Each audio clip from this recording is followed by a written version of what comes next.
Olá, alunos do segundo ano, tudo bem com vocês? Vamos dar início hoje ao estudo do PET Volume 2 de Língua Portuguesa, Semana 1. Nós temos aqui o eixo temático, o tema, as habilidades e os conteúdos relacionados.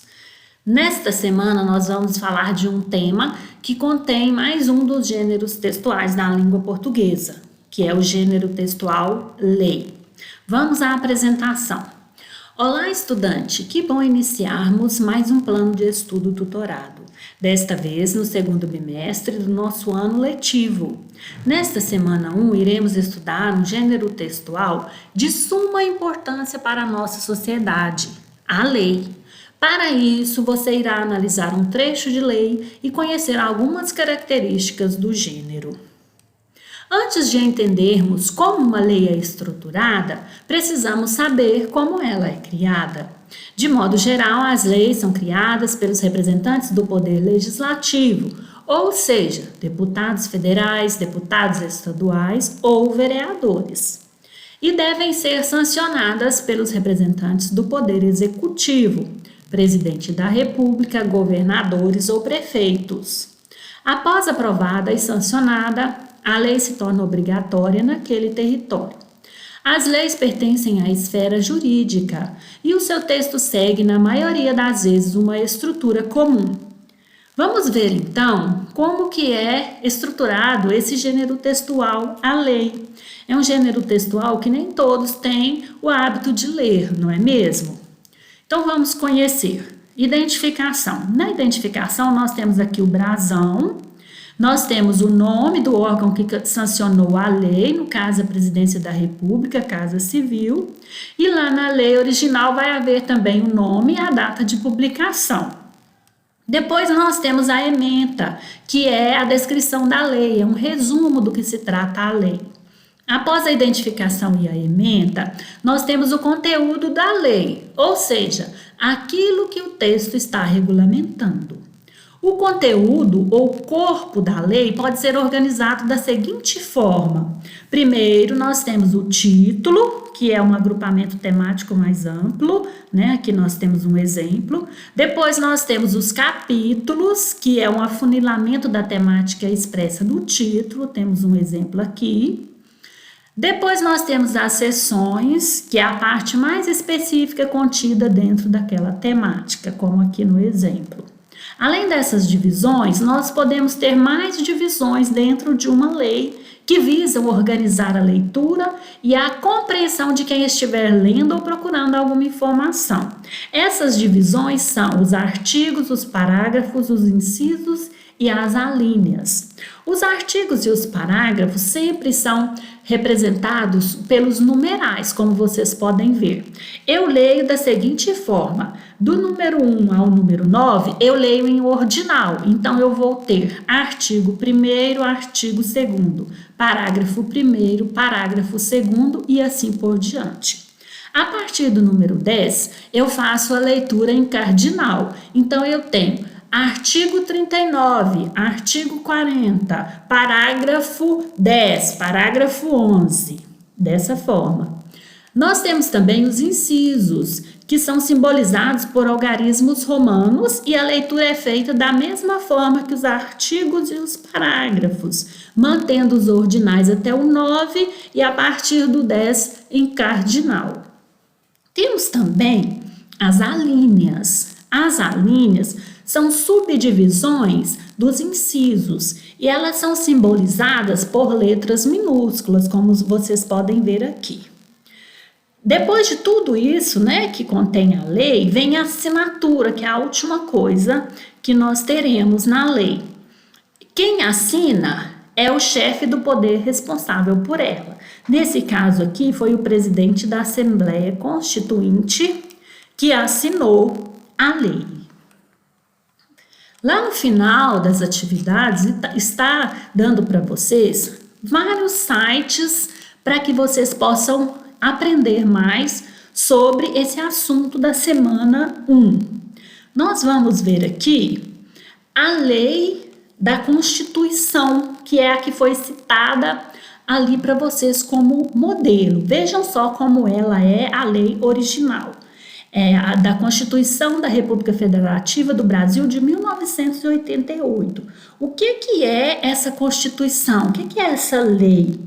É o documento, né, de regras de governo que regem o nosso país. Então, ela foi criada em 1988 e até hoje ela rege o nosso país. Como vocês podem ver, então, tem todos aqueles elementos lá do PET, ó, tem o brasão, tem o órgão que publicou, né, tem o título e tem ementas. Como ela é uma lei de 1988, ela já tem várias ementas, como vocês podem ver aqui, de 2016, de 2020, não é?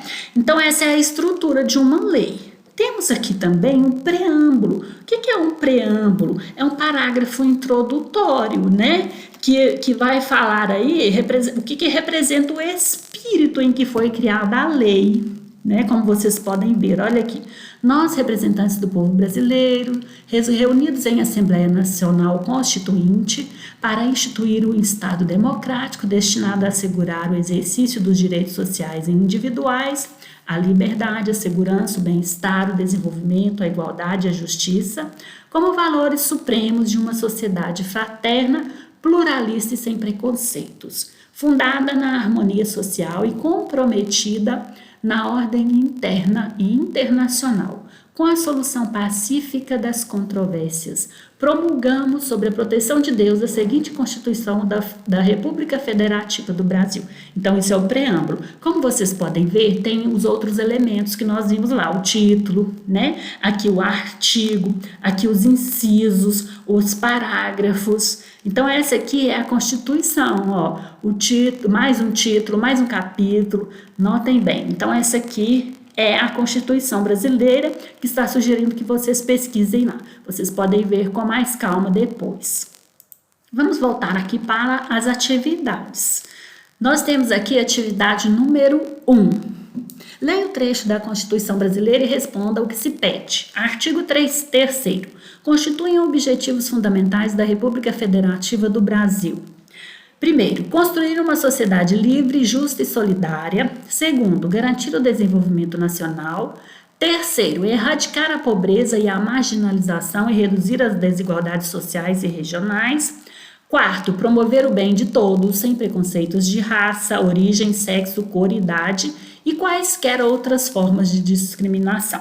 Então, a questão, no Brasil, quando vemos pessoas vivendo na extrema pobreza e o aumento da desigualdade social, podemos afirmar que qual inciso dos apresentados anteriormente está sendo ferido? Justifique a sua resposta usando a Constituição.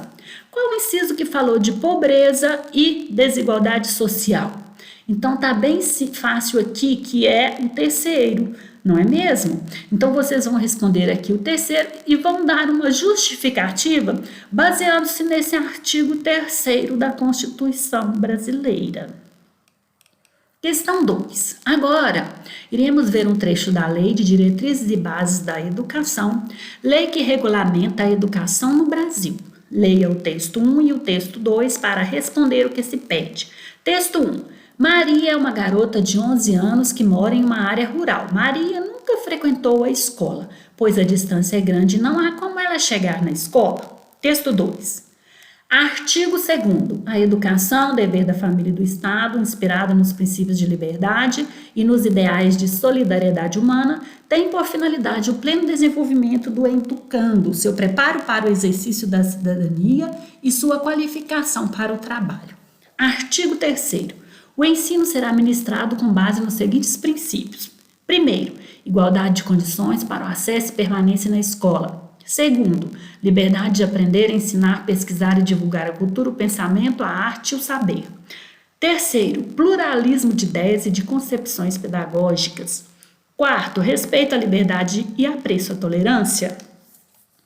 Levando em consideração a situação hipotética apresentada no texto 1 e tendo como base o trecho da Lei de Diretrizes e Bases da Educação presente no texto 2, escreva um parágrafo dizendo qual o direito de Maria foi ferido. Justifique sua resposta utilizando a Constituição. Então, qual o direito dela que foi ferido? desses que estão sendo citados aqui, olha, se falou que a Maria não está estudando, ela não está frequentando a escola. Tá bem fácil, não é, gente, de identificar aqui qual que é o inciso. Então, vocês vão colocar esse inciso e vão justificar a sua resposta utilizando o que diz aqui esses dois artigos da Constituição, né? Então, são apenas essas duas questões, está bem fácil. Eu espero ter ajudado vocês a resolvê-las. Um grande abraço.